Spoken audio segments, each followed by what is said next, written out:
Yeah, so you've probably come up against this Tristan guy at some point, or at least seen him wandering around all menacing like. And he may even have like a little skull icon next to his name, depending on what gear score you've got. But he's actually not too difficult, and I'm just going to show you how to actually beat this guy. And it's not too difficult. I mean, you can see I've only got level 41 gear right now, which is the basics that you can get before iron. You know, this is like, I think this is the maximum. Tell me if I'm wrong, but I think this is the maximum you can get before you start moving on to your iron gear and above.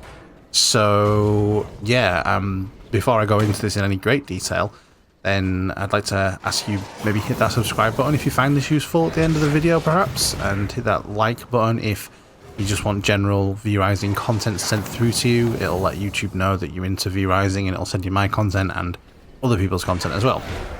So anyway, this just, you know, to let you know, this is a pre-recorded video I did earlier. I'm doing the voiceover after the fact. So this isn't live as I'm talking. I can't talk and concentrate at the same time.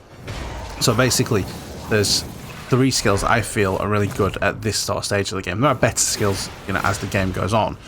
But right now, these chaos, I even forget the name of them. You've got the chaos travel ability, the chaos fireball things, and the unholy skull face bone pile. I don't know. I forget the names. I'm really terrible with names. And essentially, this guy, all you need to do is kite him and keep your distance. He does a lot of damage if you get close, but you can keep him at distance and kite him so hard. Now, the general idea with this is the travel ability gives you that power to put as much distance between you and him as is necessary. And generally speaking, you want to be like looking at what he's doing, and like he's running now. As soon as he's like looking to do anything, like if he kind of stops and changes animation, he's going to do something, and the chances there are he's going to like dash at you, lunge at you, or fire his fire stuff. But when you've got this big distance between you and him, then he's not going to be able to get you. He's not going to be able to pin you down. One of the most infuriating things about this guy is the way that he can just rain fire down everywhere. But if you're behind him when he starts to fire that stuff, then it doesn't matter. It's going to be the wrong side of you. Now, you can see here the sun's up, and I still successfully managed to kite this guy in the sun. You know, so it's not even like he's so difficult. You need to do it at nighttime.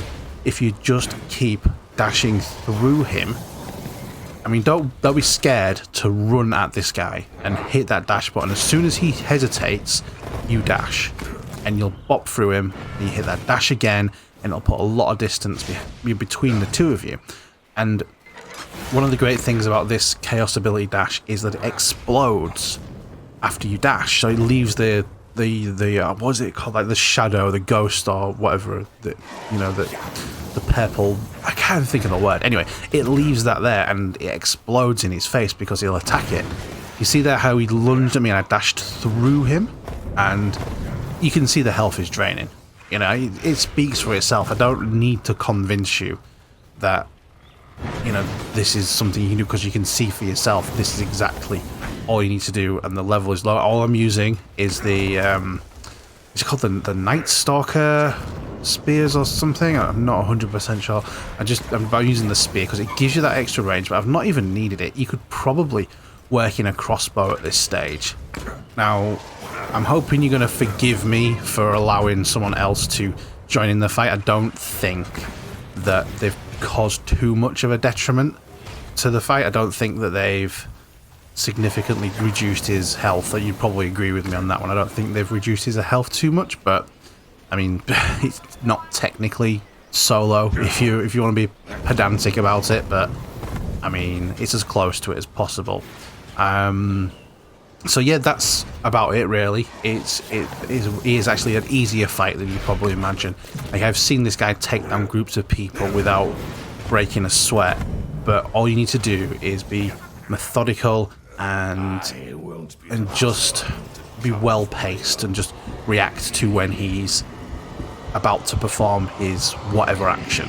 You know, so it's a case of he's either going to dash to you, so you dash through him and he misses you, or he's going to shoot his fire crossbow at you, in which case if you dash through him, then the fire is going to be behind you. And it's as simple as that. You know, you can do it in the sun, as you've seen. So yeah. Anyway, I hope you found this really useful, and if you did, oh, and one thing to note is that getting this guy is actually really, really useful, because the abilities that he gives you are the abilities that allow you to, I forget the name of it again, where you can see all the blood types and qualities of people around you. Oh yeah, so you can see my gear here now. It's just, you know, the basic Night Stalker stuff. He also gives you the recipe for squidging up your blood orbs into the refined blood essences. This one, the Greater Blood Essence and the Blood Hunger. That's what it gives you. So yeah, so if you found this really useful, then hit that subscribe button and hit that like button, and I'll see you in the next one.